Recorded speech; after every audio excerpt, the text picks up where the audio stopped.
नमस्कार दोस्तों, राम राम। मैं मीना के गीत यूट्यूब चैनल पे आप सभी का स्वागत करती हूँ। मैं आप सबके बीच में लाना चाहती हूँ जिउतिया सोहर गीत।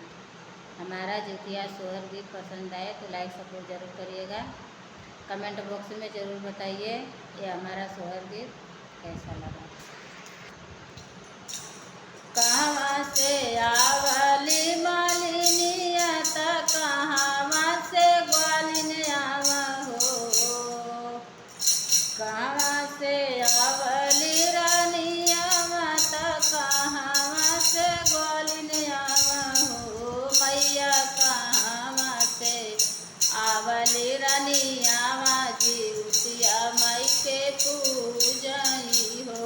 मैया कहाँ से आवली रानिया जिउतिया माई के पूजऊ हो।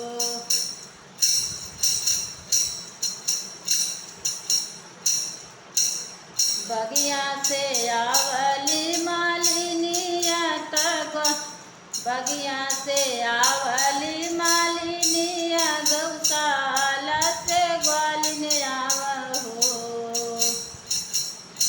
बगिया से आवली मालिनिया गौशाला से ग्वालिन आवा हो। बहनी बांगला से आवली रनियावा जिउतिया माई के पूजऊ हो। बहनी बांगला से आवली रनियावा जिउतिया माई के पूजऊ हो।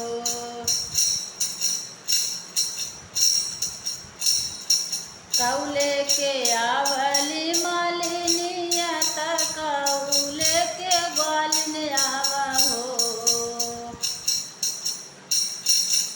कौले के आवली मालिनिया त कौले के ग्वालिन आवा हो।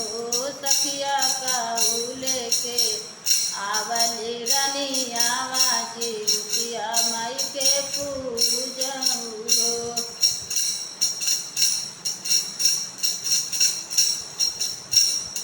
सखिया कौले के आवली रनियावा जिउतिया माई के पूजऊ हो। सखिया कौले के आवली रनियावा जिउतिया माई के पूजऊ हो।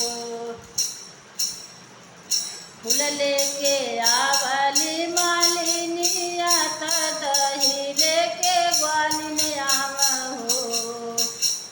फूल लेके आवली मालिनिया तो दही लेके ग्वालिन आवा हो।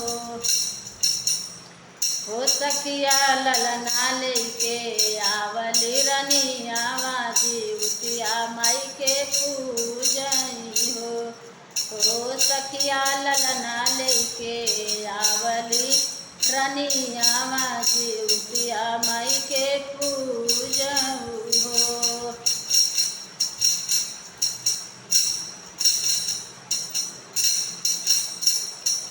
पूजी पाजी उठली रानियावा नेहुरी पैया परली हो। पूजी पाजी उठली रानियावा नेहुरी पैया परली हो। मैया मुखबर देहुयती सवाला लाना मोरया मार रहे हो। मैया मुखबर देहुयती सवाला लाना मोरया मार रहे गोदिया मोर भरल रहे हो। मैया मुखबर देहुयती सवा सोहागवा सजल रहे गोदिया भरल रहे हो। हमारा सोहर गीत पसंद आए तो लाइक सपोर्ट ज़रूर करिएगा। कमेंट बॉक्स में ज़रूर बताइए हमारा सोहर गीत कैसा लगा।